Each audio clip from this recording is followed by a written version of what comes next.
guys, it's me, Zealand, here today in between innings, back with another video. Today I'm doing another positional rankings video, doing my top 15 wide receivers in the NFL going into next season.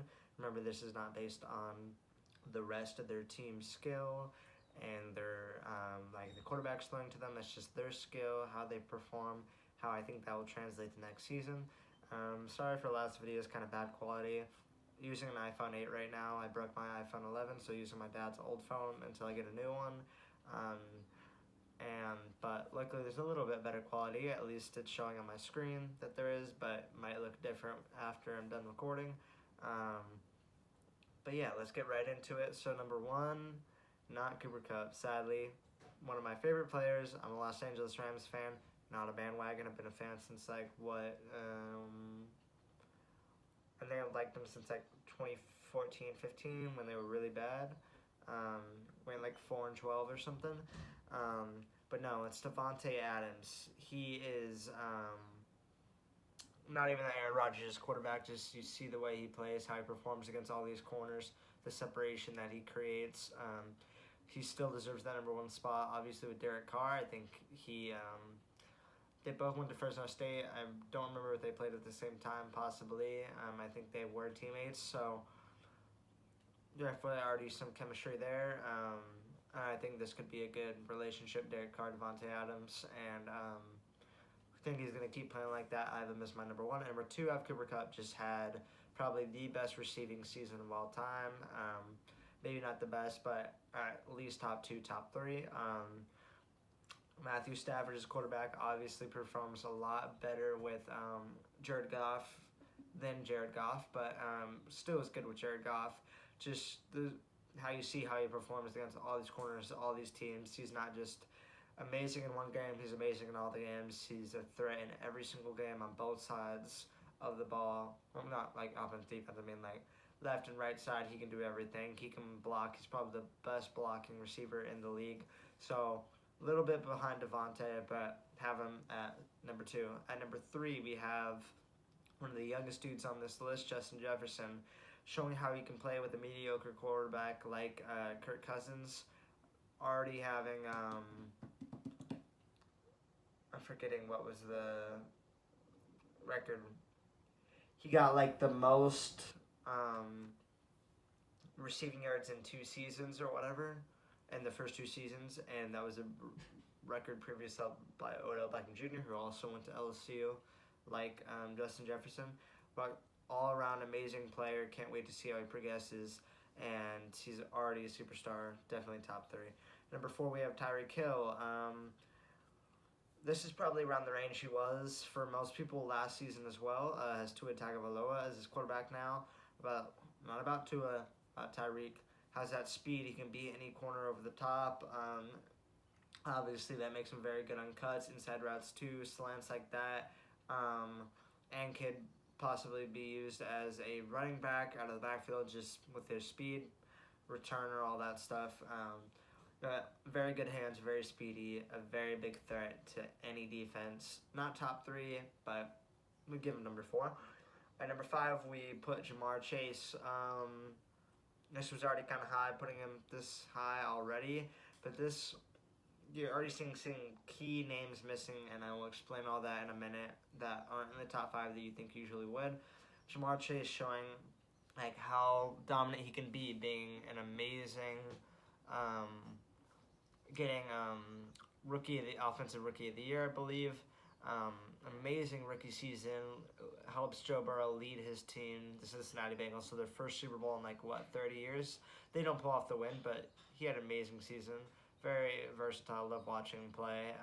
Very big threat on the deep ball. So definitely a superstar. Really, before the Bengals played the Rams, I had wanted his black jersey. My grandpa's from Ohio, so he doesn't really like the Bengals, but I would have had a reason.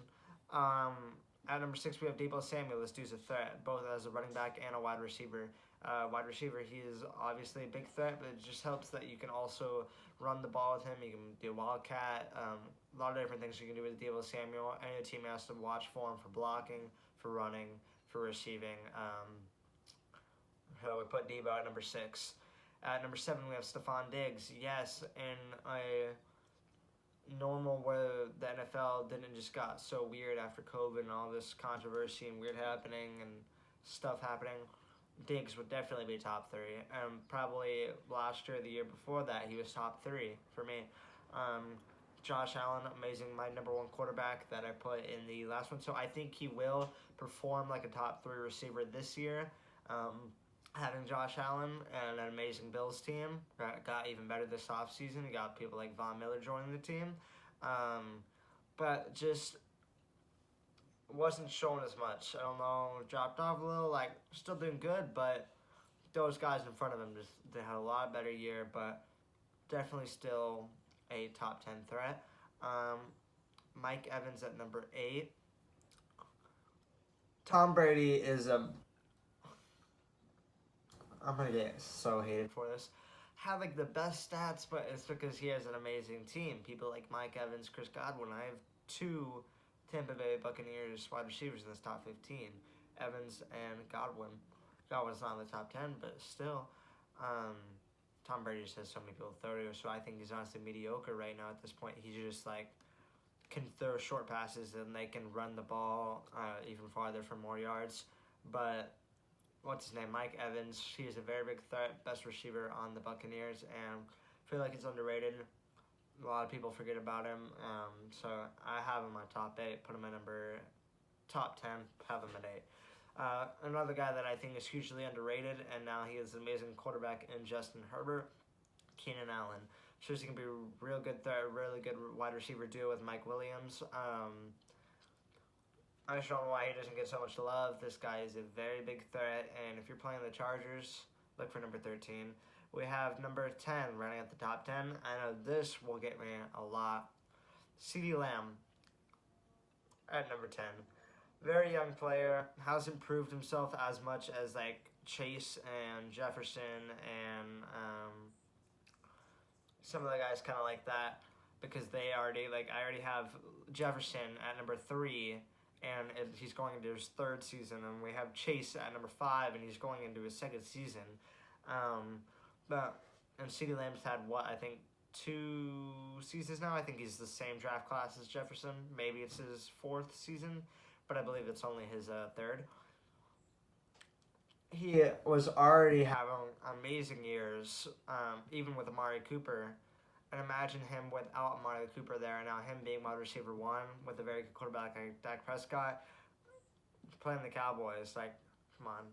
I feel like he doesn't get as much love. Not a lot of people think about CeeDee Lamb, but future superstar. That's why I got his jersey. You already know. Now we got at number 11, A.J. Brown. Didn't have a stellar year last year. Ryan Tannehill with the Titans.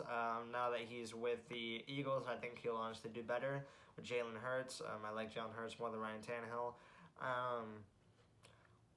But no, he's still a threat. One of the better Titans wide receivers, and was the dominant Titans receiver. Who then everyone thought it would change when Julio Jones showed up, but he was still the number 1 wide receiver. So, yeah, Brown, not top 10 for me, but we put him at number 11. Number 12, Metcalf. This dude everyone was trying to say that he was in the top 5, like, a year or 2 ago? And I was like, maybe I'll give him later 10, but I didn't really have him at 10. Very good receiver, very big, very bulky, very fast, the way he caught up to, I think it was Patrick Peterson on that play that everyone's seen so many times where he intercepted it, and then DK Metcalf, 5 yards behind him, runs down the whole entire field and catches him, tackles him. Guy's a very big threat. Tyler Lockett, I feel like, is kind of same level, but and I feel like he won't be as good as Drew Lock, but hey, he's still a threat. It's not top 10 for me, but we put him at 12. Number 13, we have Mike Evans, Tampa Bay Buccaneers teammate, Chris Godwin. Before getting injured last season and ending his season, was having a pretty good season. And obviously, the name everyone knows. Very good. Mike Evans is not the only threat on that offense. You got to look for Mike Evans and Chris Godwin. You got to look for Leonard Fournette, too. And you had to look for Rob Gronkowski until, a week ago when he retired. But yeah, Godwin, not top 10 material, but he's a very good role player, a very good starter. and I would happily take him on the Rams. I know we're not going to get him, but I just mean in a scenario where, like, do you want Godwin or not? I definitely want Godwin. Of course, you want any of these receivers, but I would really like Godwin. He's a very good receiver and very good for the Buccaneers. Fits in really well. DJ Moore at number 14. I forgot what team he just went to, but yeah, I feel like he's an underrated name as well. Not as many people think of him like you think elite top receivers. Not he doesn't come to your name, but head right away. But a very, very good player and probably the wide receiver one on the team he just went to. I'm forgetting what team he's on now, but yeah. Finally, number 15, Terry McLaurin. I feel like this dude should be quite high. I probably shouldn't put him this low, but I guess also he like had a lot of contested plays the last season, just meaning he wasn't breaking off his corners a lot, losing them. And work on that, but I love watching him play. Definitely one of my favorite players in the league. I think when I made like one of my short videos, like favorite players in the NFL, I'm pretty sure he was on it. One of my probably top 3 favorite wide receivers. You got CeeDee Lamb, McLaurin, and probably Cut, and then Diggs at 4 or whatever. But yeah, I think even though he has a rough quarterback situation, Carson Wentz, Tyler Heineke, he had Ryan Fitzpatrick watching him last season, who wasn't even throwing him to a lot. I'd be watching the games, and he literally would not be looking at him. I'm like, bro, what did Terry McLaurin do to Ryan Fitzpatrick?